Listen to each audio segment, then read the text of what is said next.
Fabulous Monday, and we have some remaining moments here on the Now Morning Show. Lisa and Carrie taking you to the top of the hour. And of course, on a Monday, we talk about Therapy Works. And Carrie, you have your guest with you in studio. What are you guys talking about this morning? So with me this morning is psychologist Tara Jackman. And we are speaking about ADHD, which is Attention Deficit Hyperactivity Disorder. Yeah. And so first off, what is ADHD? So ADHD is a neurological disorder, right? And it's basically differences in brain development where a person would struggle with attention, impulsivity, so ability to control yourself, and also hyperactivity, so not being able to sit still.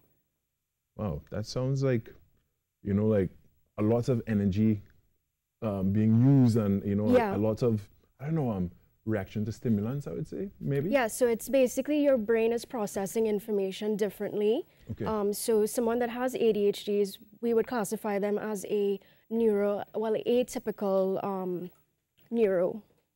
Okay. Yeah? Yeah. And what are the causes of ADHD? So there isn't a clear understanding of the causes, but what we do understand from research is genetically. So if your parent or relative has ADHD, you're more susceptible to inheriting those genes. Right. And then also any trauma that may have happened to the baby within the womb.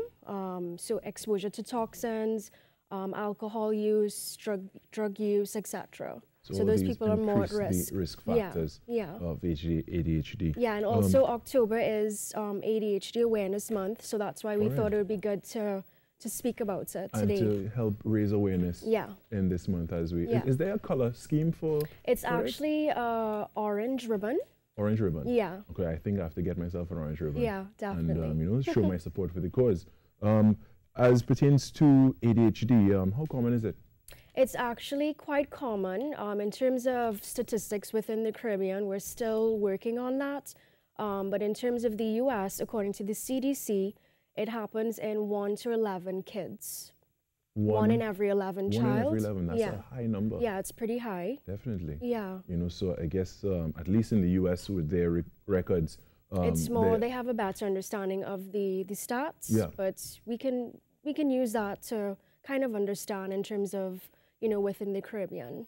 Are there different, is there a spectrum for it? So there would be some kids who are more affected by it, or is it cookie cutter, is like the same? Well, there are actually 3 different types. So if you are diagnosed with ADHD, you can actually be diagnosed with ADHD predominantly inattentive. So that means there are mostly inattentive features. Then there's combined presentation, which is inattentive features and hyperactive features. And then there's ADHD with just the hyperactivity. So in terms of every person would be different, the profile would be different based on the different symptoms and features. And the individual. Yeah. And how is ADHD diagnosed? So it's quite a complex process, and I just want to say to parents and anyone that may think that they have ADHD, you definitely want to get a health checkup with your GP or pediatrician to make sure that it's not a medical condition. So you want to do a hearing test, a vision test, just to rule out that the features and symptoms are not being caused by a medical underlying condition. Right. And then you would need to go through rigorous screenings to see if you're meeting criteria for ADHD.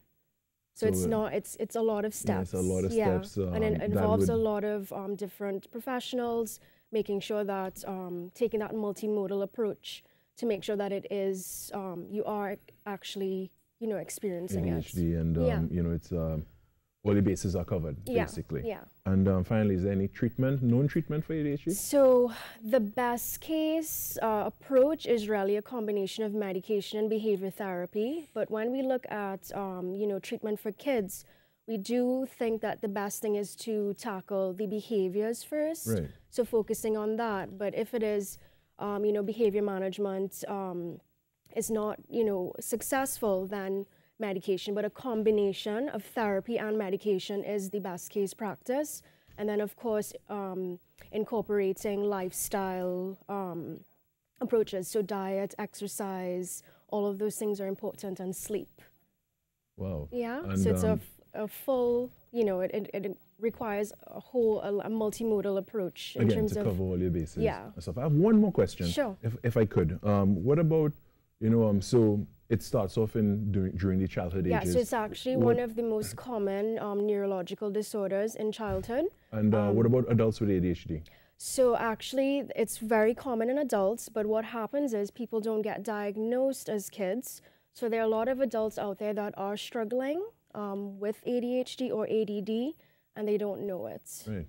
So I think what's important to Carrie and Tara is that diagnosis is so key, because internationally, once children are diagnosed with ADD or ADHD, then they're put into, this information is shared with the schools so that teachers can understand, and they're allowed to act out what could we consider disruptive behavior in our system, where you may not know. You may see the child is very restless or whatever. But So I've seen it where, the environment where the child used to walk up and down or probably get a nap in the middle of class, and the teachers understand, and it's a difference with regard to how it's treated. But I think it's important that we need to share this conversation. Yeah, and definitely. Thank you so much for coming the on. whole month is, you know, ADHD awareness. Okay, so I encourage people to go online and just get the knowledge and information. And if you're struggling with it, get the help. Wonderful. And of course, you're a great source of education as well. Yeah. And thanks for joining us this morning. Thank you so much for having us. Well, Carrie, this brings us to the end of the program. Right.